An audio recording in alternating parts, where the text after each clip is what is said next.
दोस्तों, क्या आप जानते हैं कि कीड़ों से रेशम कैसे बनता है? मखमली कपड़ों का मुलायम सा एहसास हो या फिर महिलाओं की ये चमचमाती रेशमी साड़ियाँ, हर चीज को तैयार करने में इस्तेमाल होता है ये रेशम का शानदार रेशा। तो चलिए आज हम कीड़े से कैसे तैयार किया जाता है रेशम, इसके बारे में जानेंगे।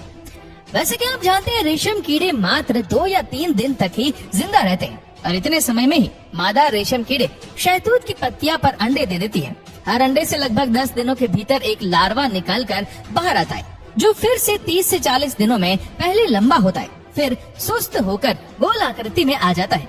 वायु के संपर्क में आते ही खून सूख कर रेशमी धागा बन जाता है, जो लगभग 1000 मीटर लंबा होता है।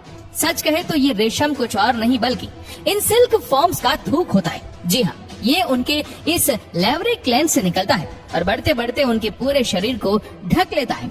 आइए अब चलते हैं रेशम बनाने वाले इस फैक्ट्री में, जहाँ आप इन कीड़ों से रेशम की ये मखमली धागे बनते देखेंगे। ये आज आपको बनारस के तंग कूचों से निकालकर उस कारखाने तक लेकर चलते हैं, जहाँ इन रेशम के धागों को बनाने का काम जोरों शोरों से चलता आ रहा है। रेशमी धागों को तैयार करने के लिए यहाँ भारी पैमाने पर सिल्क वर्म यानी रेशम की कीड़ों का पालन किया जाता है। रेशम के ये कीड़ों अंडों से निकलने के बाद कुछ ऐसे दिखाई देते हैं, जिन्हें यहाँ सबसे पहले शहतूत के पत्तों का स्वाद चखाया जाता है। वास्तव में एक सिल्क फर्म के लिए शहतूत के ये पत्ते ही उसका असल खुराक होता है, जिन्हें खा खा कर वो अपना विकास करते हैं। इन कीड़ों के पेट की आग बुझाने के लिए बेहद भारी पैमाने पर इन पत्तों की खेती की जाती है और उन खेतों से ही ताज़ा ये पत्ते इन फार्म तक लाए जाते हैं, जहाँ ये कीड़े उसका सेवन करते हैं। कुछ इस ढंग से 4 हफ्तों तक डट कर खाने के बाद ये जीव कई गुना तक लंबे और बड़े हो जाते हैं। इससे पहले कि ये अपनी अगली अवस्था यानी कुकुन का रूप ले, ये अपनी इस कलाकारी की शुरुआत कर देते हैं। शायद ही दुनिया में कोई ऐसा कारीगर होगा जिसके हाथ में इतनी बरकत होगी। और यहाँ मजे की बात तो ये है कि ये इतनी मेहनत के बावजूद भी अपनी आर्ट को नहीं देख पाते, जो कि ये अंधे होते हैं।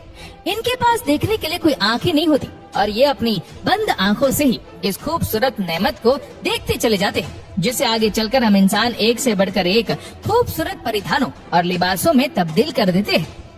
जब हमारे ये रेशम कीट को बनाकर तैयार कर लेते हैं तो वो कुछ ऐसे दिखने लगते हैं। दरअसल ये अपने ही रेशम के जाल के भीतर फंस कर रह जाते हैं और यही रेशों का गोल कुकुन कहलाता है। बाद में इन कुकुन्स को खोलते हुए गर्म पानी में झोंक दिया जाता है, जिससे उनमें मौजूद कीड़ा मारा जाता है और ये रेशम ढीला पड़ जाता है। हर एक को कुकुन से करीब 1000 मीटर रेशा मिलता है, यानी 300 कीड़े साथ मिलकर इतना धागा बना सकते हैं कि आप उसे दिल्ली से जयपुर तक खींच सकते हैं। एक बार जब ये सभी कुकुन से ढीले पड़ जाते हैं तो इनसे सारा रेशा उतार कर इन रीज में स्टैक कर दिया जाता है। इस धागे को रंगीन बनाने के लिए इसमें कुछ कलर्स को भी ऐड किया जा सकता है, जिसकी मदद से ये बुनकर इन हैंडलूम्स में पारंपरिक बनारसी साड़ियों और दुपट्टों को बनाएंगे।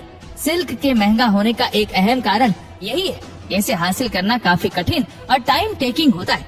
एक कीड़े से रेशम का रेशा मिलने तक ढेरों चुनौतियां दरपेश होती है, जिन सब से गुजरते हुए ये कारीगर इस रेशे को तैयार करते हैं, जिसकी बदौलत हमें ये रेशमी कपड़े जैसे साड़ियाँ, पगड़ियाँ, कमीजें और धोतियाँ हासिल होती हैं। तो दोस्तों, इन सिल्क मेकिंग प्रोसेस के बारे में आपका क्या कहना है? कमेंट करके जरूर बताएं।